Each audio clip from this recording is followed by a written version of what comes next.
Hello guys! Blessed day and welcome again to my YouTube channel.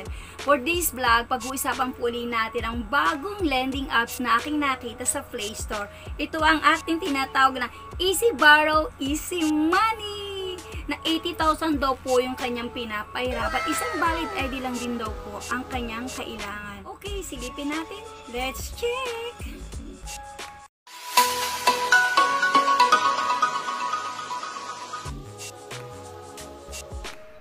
Punta tayo sa Play Store guys, samahan nyo ako. Install natin si Easy Borrow, Easy Money. Verified by Play Protect. Nakakapagpautang daw po siya ng 80,000 pesos. 2 to 3 months daw po yung repayment para po sa kanya. Tingnan nga po natin. Let's check guys kung totoo. Di po ba? Kasi ito mga bago all apps na ito, masarap i-check. Wing of Integrity Lending Corporation. Ayun, okay? Then, open po natin after natin ma-install. Ayan. I-agree lang natin. Wow! Nakalagay agad is maximum amount is 80,000. Loan access rate is 85%. I-try natin ang apply now. Ayan. Ilalagay daw po natin ang telephone number natin. Siyempre, palagi naman ganon. Lagi nilalagay ang telephone number. Ilagay po natin ang ating telephone number. Then, continue.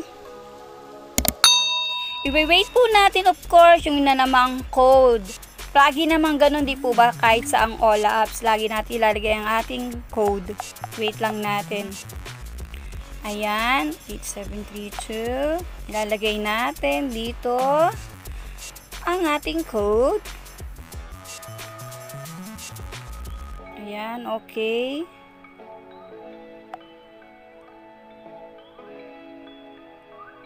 Then, pinaggagawa tayo ng ano. Please set a password agad dito. My gosh, gagawa tayo agad ng password. Wait. Ayun. So, gawaan natin. Ayan, okay na siya guys. Hay nako, kailangan lang pala yon. Okay, continue lang natin. Ayan, meron siyang exclusive for new users. Loan access rate, 85%. Wow, sige nga, try natin. Get it right now. Then, allow lang po natin yan nang sa ganun ay makapag-proceed po tayo hanggang dulo. Ayan, pipil upan nyo. Ang dami, syempre. Meron diyang, syempre, female tayo. I-confirm natin. Yung birthday natin, ilalagay natin. Diba? Yung month, ayan. Yung day. Lahat-lahat ating sasagutan yan. Kailangan matyaga ka lang talaga magsagot sa mga ganito, sa mga pipil out. Fill out nyo lahat yan. Huwag kayong tatamarin. Hindi kayo makakapag-proceed kapag yan ay hindi nyo sinagutan. Sagutan lang natin. Mahaba ang pasensya nyo dapat guys. Kasi kung hindi, nako, ewan ko lang. Kung saan kayo makarating, hindi tayo makakarating. Ayan, kailangan ano lang natin yan. Sagutan lang natin. Siyempre, kumpletong details yung ilalagay mo. Tamang detalyado talaga. Ayan. Sagutan ko lang, guys. Para talaga makapag-proceed tayo. Huwag po kayong tatamarin. Inuulit ko. Siyempre, ganun talaga. Okay, fine. Ayan. Naku, nanghihingi pa siya ng Facebook account. Pero optional lang. So, fast ka dyan. Alternative mobile number daw. Kung pwede maglagay tayo. Pwede naman. Pero, nasa sa inyo na po yun, guys. Pero, dito parang required. Hindi namang ano. Pwede kayang wag nang lagyan. Tingnan natin. Kung makaka-next step tayo kung pwede hindi natin lagyan. Okay, talagang kailangan siya guys. So, mag-ano kayo ng another number na pwede nyong ilagay So, mag-isip na lang kayo ng number mo o yung, pero totoong number guys yung talagang pwedeng makontak in case of kailanganin talaga ilalagay. So, kung marami kayong number, pwede naman. So, ako maglalagay talaga ako. So, eto, lalagay ko talaga. Para if ever daw na kailanganin, pwede nila tayong makontak. So, maglalagay tayo. Ayan.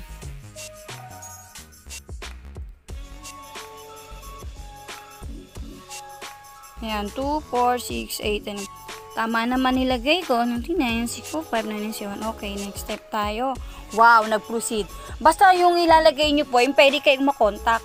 Hindi po ba? Hindi wag yung iba, yung mahirap yung ganon. Guys, ang dami yung fill up pa. 5 number. Oh my gosh, sobrang dami. Contact relationship number 1. Bawa, so yan. Then, contact number niya, hanapin natin. Kailangan lang talaga tayo ay matyaga. Ang daming kontak-kontak. Kailangan ready kayo, guys.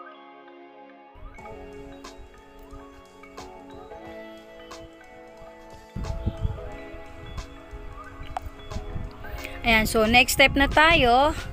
Diba? Then, mag-face na tayo. Ayan. Face detection na tayo. Sabi ko sa inyo, tiyaga lang tayo dyan eh. Face detection. Start. Siyempre, i-allow nyo. Ayan.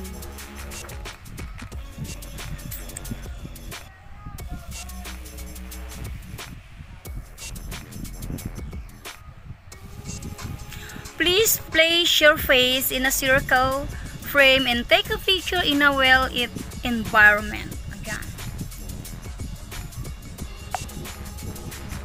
Ayan, di ba? Okay na daw. Biglang na 40, di ba? Tapos dito na tayo sa please take a clear photo of the certificate. Photocopies are not acceptable. So photo, mag-take ulit tayo ng photo na kailangan natin na ay.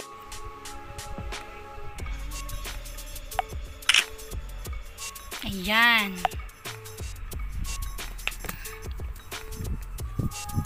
Then, after nyan, ID number, itatype nyo rin. Of course, huwag nyong kakalimutan i-type. Ilagay natin siya.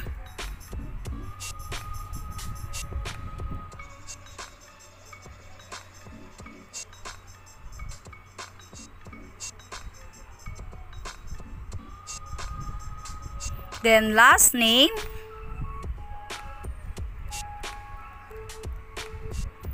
Then, first name, huwag kalilimutan.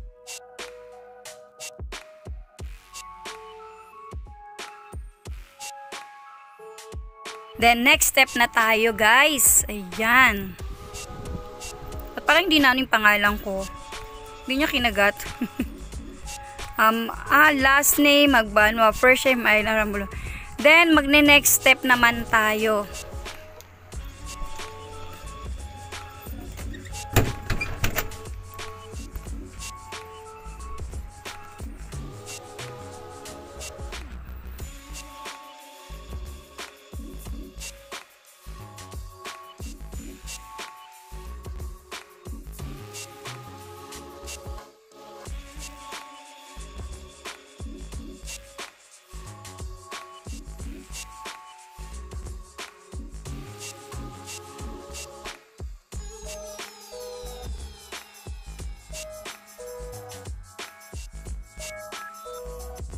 Ayan, nakalagay na po natin kung ano yung decide nating ID na ipe-present sa kanila. So, ilagay natin, ang akin po ay PhilHealth. So, PhilHealth po siya.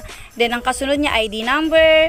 Then, kasunod na po niya is last name, first name, middle name. Then, next step na po tayo. Then, i-confirm nyo. Kung tama daw po, i-check nyo po daw. I-check din natin, okay. Kasi kailangan naka-check. And then, confirm natin. Then, after natin i-confirm, ayan na! Pasok tayo dyan. O ba, biglang tumaas, nag-run siya, oh. Diba, meron sa taas sa 10, 20, 40, ngayon nasa 80 siya, oh. Then, monthly income daw and occupation muna tayo. Ayan, sa occupation muna tayo, guys. Lagyan natin. Pipili po kayo dito kung ano yung occupation ninyo. Kung manager ka ba, factory worker ka ba, 'di ba? Accountant ka ba, security guard ka ba, o freelancer ka ba, unemployed ka ba, yung ganun, depende po 'yan sa inyo. Ayan. Then maglagay pa daw ng email, guys. Ayan na naman si email. Huwag kayong magtamad ha, mag-type ha, sinasabi ko sa inyo. Mahirap ang tatamad-tamad. Kailangan talaga tayo ay marunong magtiyaga.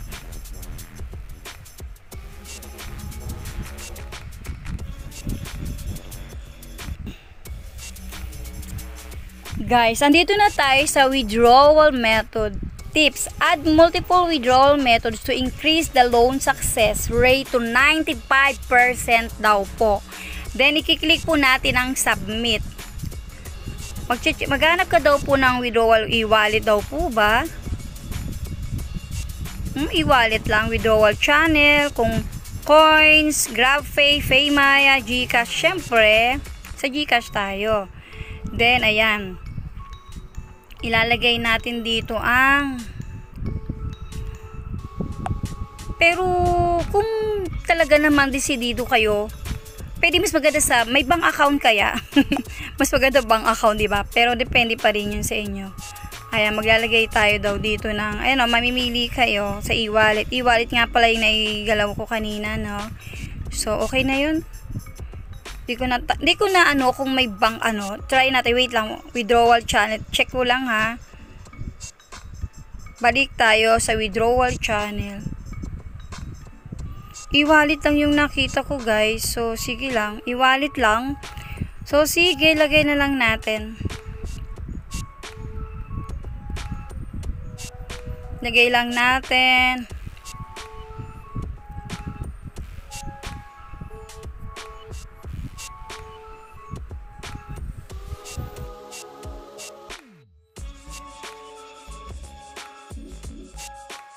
Natin ang number, ha.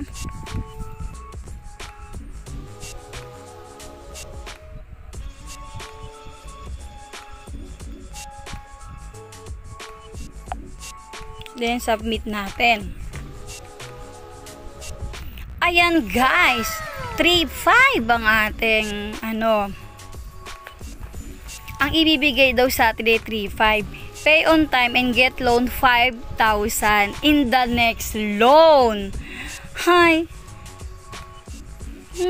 At ang makukuha mo sa 3.5 is 2,450.